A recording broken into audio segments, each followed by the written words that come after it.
Basically, let me give you a gist in terms of what technology is meant to do when we talk about countering China's clout in the Indo-Pacific. How will this be a strategic advantage to India when the United States, in fact, agrees to share critical emerging technologies? Well, India imports. In fact, India is the biggest importer of arms in the world right now. So anything that India can do to manufacture its own weapons will lessen the amount it depends on other countries. The biggest importer of weapons to India, we know, is Russia. Now, India is not as dependent on Russia as it has been, but it's still, Russia provides approximately 50% of India's weapons. So if India can diversify in that way, many people believe that that will be in India's interest.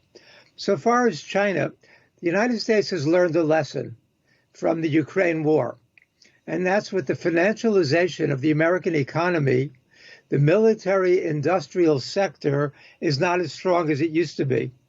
And so the United States has not been able to supply Ukraine with nearly as many weapons as the Ukrainians want.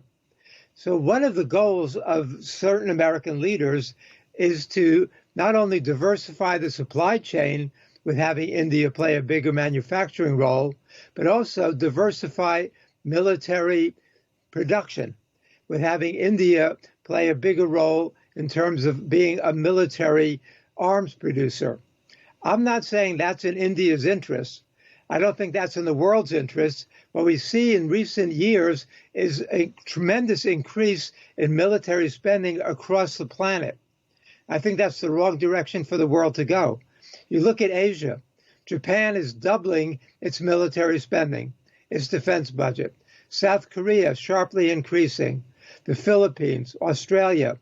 You know, this is a certain direction. There are many people in the United States who think that conflict and even war with China is inevitable. Recently, the American General Minihan said that the United States and China will be at war by 2025. Yes. And but there are other forces for peaceful resolution, and we'd like to see Modi play a leading role in that regard. Right. Bradley Sherman, when we talk about the advantage that population can bring, we're also discussing this aspect at a time when India has overtaken China in terms of being the most populous nation in the world. And taking those demographic shifts into account, how can now the United States help India by generating jobs for its massive population in the country to sort of wean off its dependency on other countries, especially Russia and even China when it comes to its manufacturing?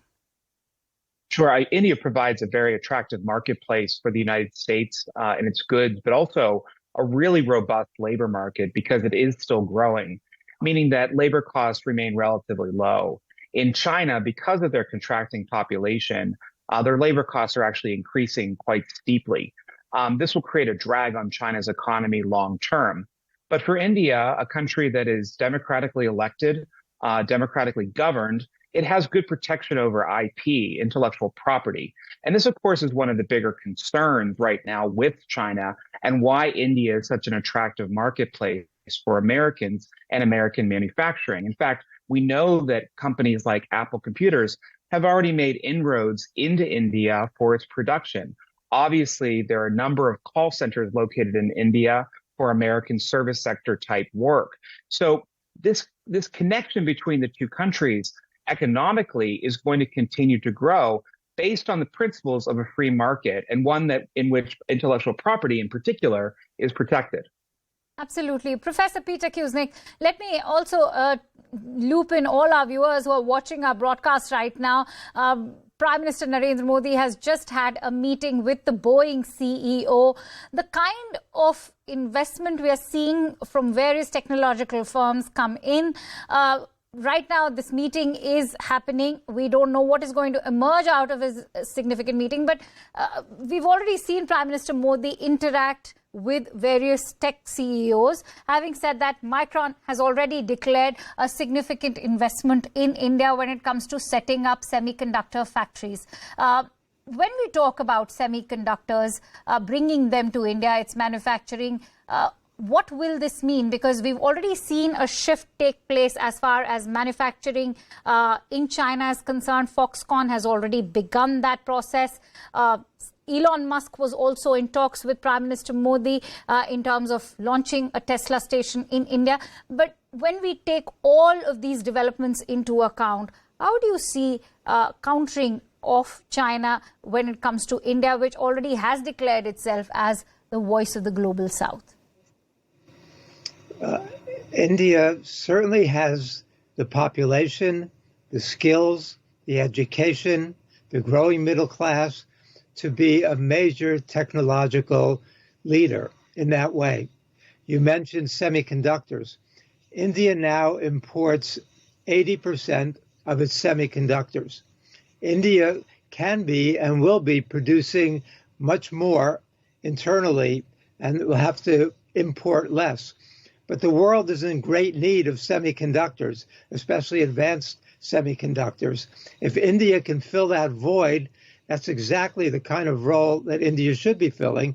And what we'll see as a result is a growing middle class in India. And we'll see wages increase in India.